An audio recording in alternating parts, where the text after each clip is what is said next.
So client అడగడం జరిగింది నాకు ఇట్లా కావాలి అని. దాన్ని బట్టి as a designer we design few options.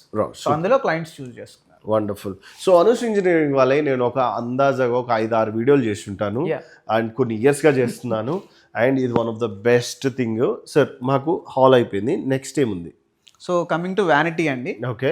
So ఇది కూడా మెటల్తోనే చేసాము. సో జనరల్లీ మెటల్తో చేస్తే రస్టింగ్ వస్తుంది, లేదంటే ఇట్లాంటి ఇష్యూస్ వస్తాయి అనుకుంటారు కదా.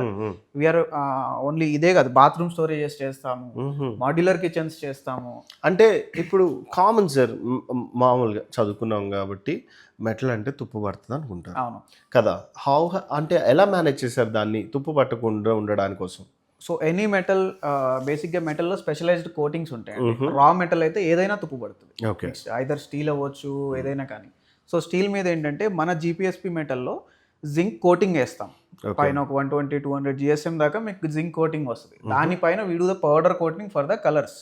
మీరు ఏదైతే చూస్ చేసుకుంటారో క్లయింట్స్, వాటిల్లో మనం కలర్స్ చేస్తాం అనమాట. సో పౌడర్ కోటింగ్, దాని కింద జింక్ కోటింగ్ ఉంటుంది, దాని కింద స్టీల్ ఉంటుంది. సో ఇదంతా స్క్రాచ్ అవ్వడం ఇంపాసిబుల్.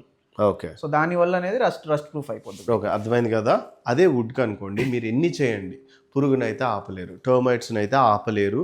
ఎందుకంటే అది కంప్లీట్లీ న్యాచురల్గా ఫామ్ అయింది, న్యాచురల్లో కలిసిపోవటానికే ట్రై చేస్తుంటుంది. అండ్ మీరు చూస్తే ఇల్లు చాలా బ్యూటిఫుల్గా ఉంటుంది.